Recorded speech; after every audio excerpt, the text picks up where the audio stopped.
guys probably clicked on this video because you have a Toro and your carburetor's acting up. Let me show you what we got. We have a Toro 3000. Covers a bunch of models, have these Suzuki engines in them. This is the Mikuni carburetor that comes on them. To get to this point, there's a bolt here, remove those. There's 3 bolts right in the top, 1, 2, 3. I removed those, and that allows you to take this whole assembly off. This is a choke lever right here, and it just falls right down. You're able to just pull that off. To pull this cover off, you do have to remove the key, but then this sits out of the way, so you don't lose your bolts. Get in the habit of just putting them right back in the same holes. Set that out of the way. Carburetor couldn't be easier to remove on this one. It's just 2 Allens. Remove the little vent. This is the little primer button vent. Remove the fuel line. And we'll just pull off the front plate and just pull these all the way off. And then we're going to slide this off. And you're going to have the governor arm. Pull that off, and then there's a spring still attached. So then unhook the spring. There we go. That's it. Let's rebuild it. 14 millimeter. And there'll be a little washer attached to that. You can just leave that attached. And there's your 2-stroke fuel. And then there's the bottom of the carb. Okay. Just remove the little gasket from around the edges. Now most of the time you do a carburetor clean, you don't actually really need to ever replace anything. They just need to be cleaned out. I removed my seal because Carburetor Cleaner likes to swell these things. So set that aside. Pull off this little float limiter. Now there's a little pin that pulls out. And then the whole float with the needle comes out. Set that aside. Dump all this out. One of the first things I like to do is clean off the outside. I like to put my finger over the front and the back. And I'm just using Carburetor Cleaner. And it will eat plastic, like your screwdrivers and stuff, so be careful. It doesn't affect the composite plastic and stuff they usually use on carburetors.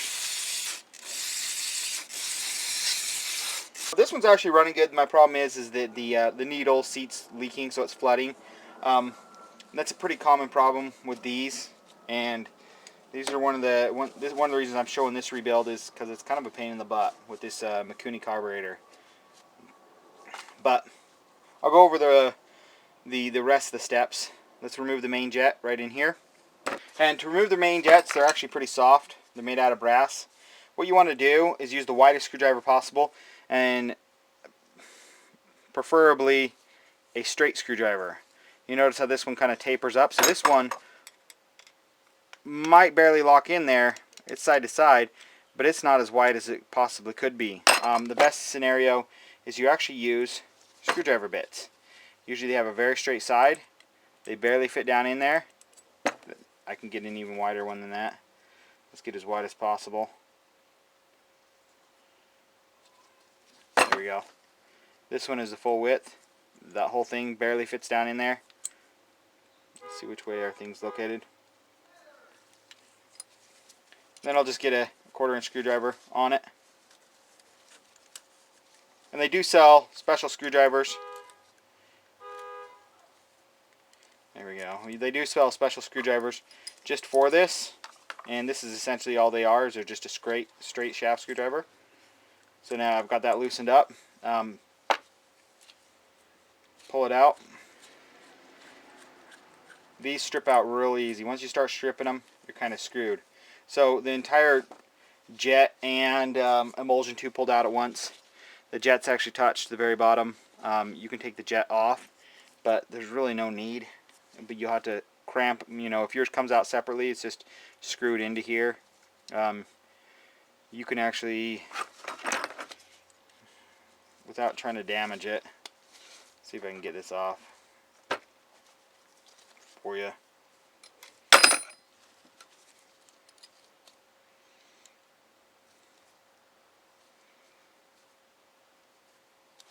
It's gonna, they're bonded together good. So anyway, it's just a hole. So if it sprays through here, it sprays through here. So the idea behind cleaning the main jet is just to spray straight through first.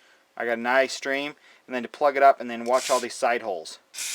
These are your emulsion tubes, and air actually goes through these and mixes with the fuel that runs through the center and gives you good fuel air mixture, oxygenates the fuel. But you just want to make sure all these little holes are clean. And if they're dirty, what you want to use, the best thing to use is copper wire. Here's a strand of copper wire, automotive wire, and I just pull out a strand, and it's really fine. I can insert it through the little holes. I can make sure they're clean. I'm going to insert it through my main jet, make sure that's clean. Copper soft enough where it's not going to gouge up and enlarge in your holes, because that's the last thing you want to do. Okay. Okay, now in the front of your carburetor, you'll notice there's two little holes, and this is where the air comes in, and it should spray everywhere pretty much. This one on the left actually sprays down, and this is what bleeds the air for the main jet, so it'll spray. It's spraying up and down, but mainly it's coming out this little hole down here. It's just kind of shooting up and down right now. Just make sure that that's clear, okay? And this other side is your idle passage. I still have the idle jet in, but I should be able to spray, and you should get a few steady streams, as well as some inside. And it's going to be hard for you to see. I can see as well some spraying out from there, because what happens is fuel's picked up from here, comes up, sits in here, and this little passage right here feeds your idle circuit. So we can clean that now. So it's sprayed through good. Now this little jet on the top, right here, right behind, this is just your idle speed adjustment. You shouldn't need to touch that. But right here there's a little jet. Let's take that out. And this is a pretty common thing right here to clog up, because it's a small passage. What it'll have is it'll have a larger hole, two holes through the side, and then one teeny hole through the bottom. To make sure that's clean, what you'll do is just stick it over the bottom. And it's kind of hard to see, but it is spraying. It is spraying out the little side holes. Again, I would take my copper wire if it wasn't, and pass it through, and it passes through nicely. And these holes are staggered. But one, two, oh, there's actually three holes. My bad. Just spray out through here, and now when I spray down there, I get a good amount down there. Let's reinsert that.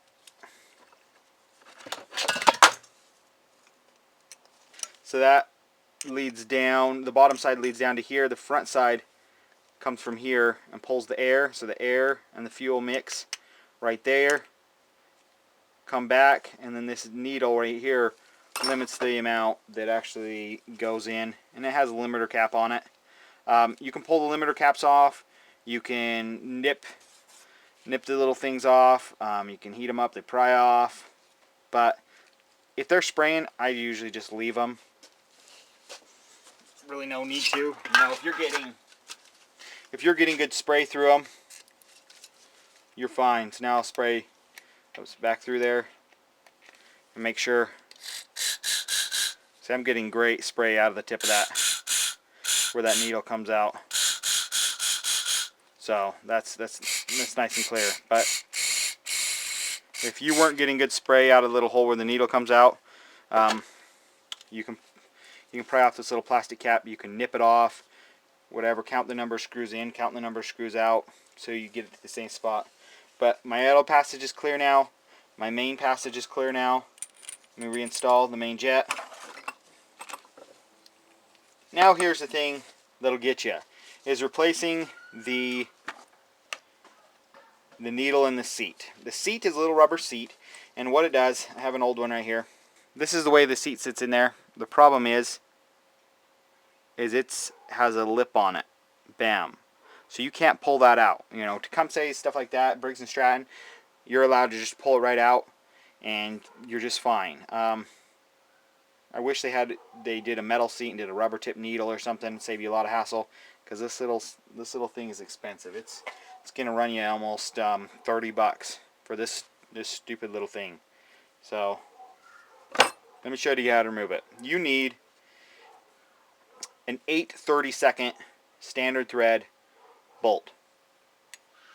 This will actually, you can get it started and you can actually start screwing it down in. There we go.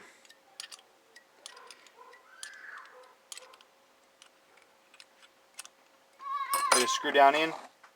Now I'm prying, and I'm prying on the choke lever. Being careful. There we go. It's out. Here's a new one. You'll want to go to, that's actually the part number right here.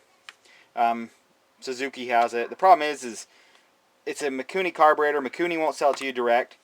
Okay, so then this is a Suzuki engine, but Suzuki won't sell to you direct. So then you got to go through Toro. So you're paying, you know, Mikuni's middlemaning it, Suzuki's middlemaning it, Toro's middlemaning it, and then the engine suppliers are middlemaning it.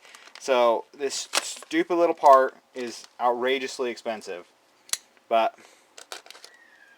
pull that off. What it comes with is, when it was original, it had a brass seat. They don't like to give you a brass seat. They cheapened it up and they give you a steel seat. So it just slides right in. Let's make sure our passage is clear. Nice and clean. Take our new needle, or take our new seat, and it'll fall most of the way down in there. It's only held at the last little bit. And then we'll take a, here's a punch. And we'll just set the punch on there. It covers up the whole area, and we'll just lightly tap it in. And that's flush. Airflows are good. Look down in there. Make sure you're good. Yep. So now we will take our new needle. It clips right onto the bottom of the choke, or bottom of the float. And you just insert it at the same time. Take your little pin, slide that through everything. Take your float limiter. That just allows it so it doesn't fall down too far. Take your carburetor bowl, spray that out, clean that out. This one was actually really clean. There is some rust down in there, but take our bowl gasket. Now if this is bad, if this is cracked, what it'll do, this won't allow your little primer button to work very good on your machine.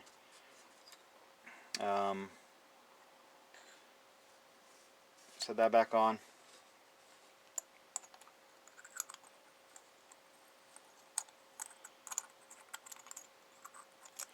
Make sure the little gasket is still on your bolt.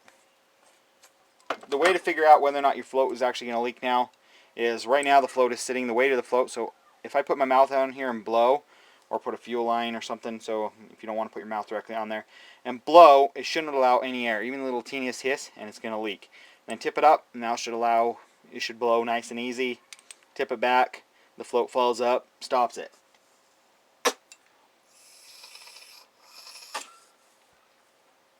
It stops it, dead stops it. You know, and that's what the old one wasn't doing. So this is a good float. It's going to work good. Let's put it on. Let's fire up. We got it just sitting back on there. Probably doesn't need choke because it's not cold out here. So let's see. That's awesome. Yeah, probably need some choke. It'll get hooked up. A little choke.